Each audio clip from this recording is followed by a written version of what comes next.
Well, I'll be very honest with you. The music really carried me away. Les Marsden, he just blows me away every single time. And tonight, it was just brilliant. I couldn't believe it was the same piece. They had nailed it. Overall, the performance was very enjoyable, very wonderful to listen to. I always think, wow, that was the best thing I've ever heard him do yet. And then the next time, he outdoes himself every time. It's just unbelievable.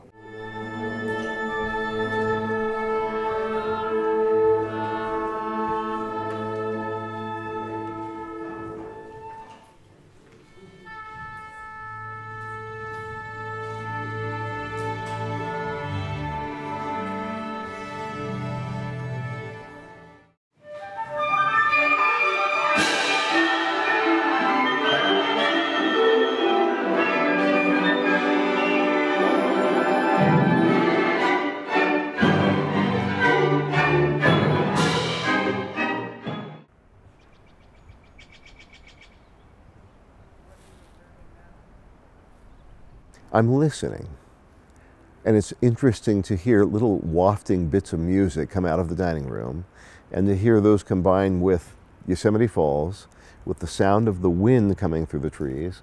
And I'm stunned that this Steller's jay has kept its mouth shut, because they are one of the noisiest birds around. They're one of the best imitators. They do a spectacularly good red-tailed hawk screech, and they do it on purpose so that they'll scare away other birds. But all of these sounds that combine, I mean, it's life. Please count. Look at it. And that is making up for all of the time we did not have a chance to rehearse this. So, yes, again. Yes, again. I will try to be more clear as we get to.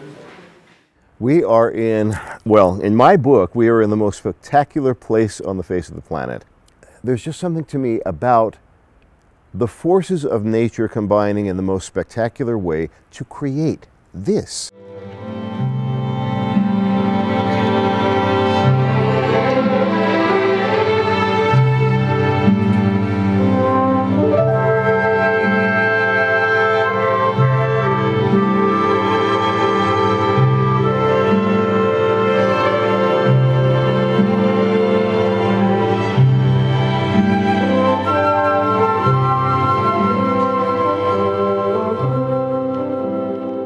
From the very beginning of what was to become Yosemite National Park, the arts played a very important critical role. People refused to believe that this place could possibly exist. So art has always played a role in Yosemite's past and their future. So a lot of people connected to Yosemite even in the beginning through photography, through other art, through music.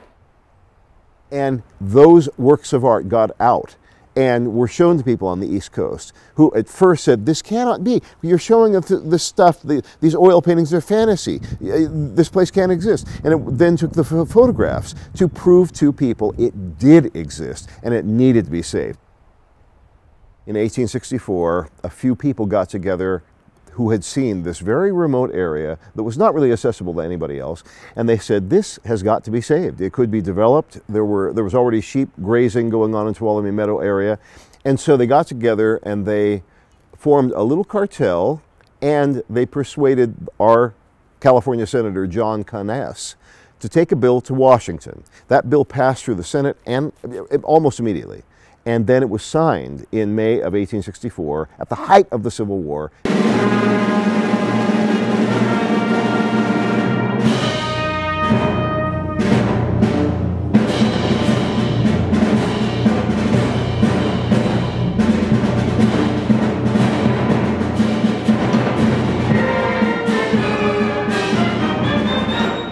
Les is this fabulous individual that has tremendous passion for the park and music.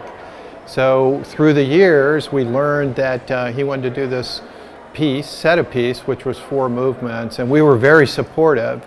And I heard a couple of the different movements over the last couple of years, and I was really moved by it. I mean, you can feel Yosemite in it, you can feel the Park Service, and you can feel his passion and love for nature.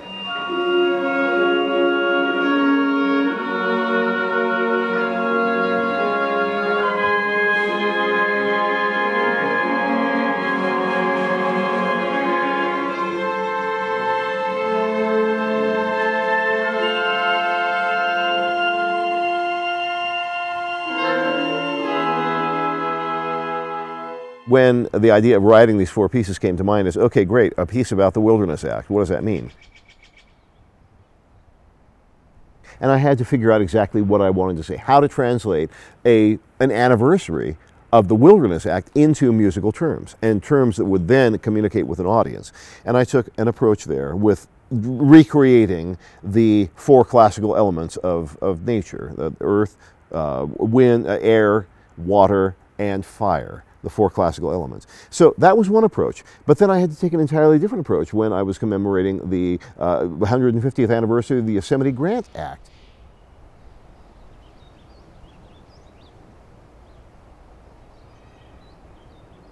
I thought, well, the thing that made the most impact to me about that act is the fact that it was done in the midst of the Civil War. So that piece became a piece of music about conflict, about the North and the South, conflict, war, devastation, and then in the midst of all this, when we didn't even know if we would have a nation arising from this war, preservation.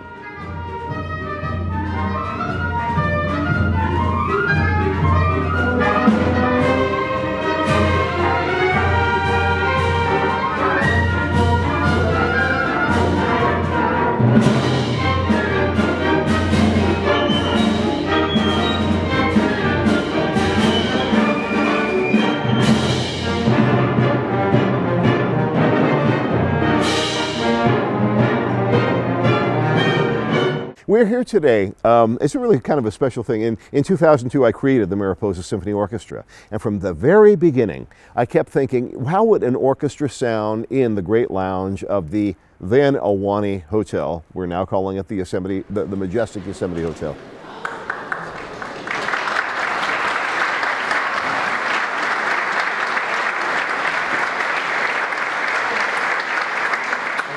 We've really wanted them to play here, and I think this is the first time he's done the 6 different concerts in different communities, which I think is incredible, so we can share this even broader than it's been shared before. And every time it's here, it's a packed crowd. One of the things that was so extraordinary was after I wrote the piece and began to think about the fact that, yes, we'll perform it in Mariposa, we'll perform it in Yosemite, but it would be so incredible to be able to share this music, to share this orchestra, and also to the impetus to preserve and protect what we have with all of the gateway communities surrounding Yosemite.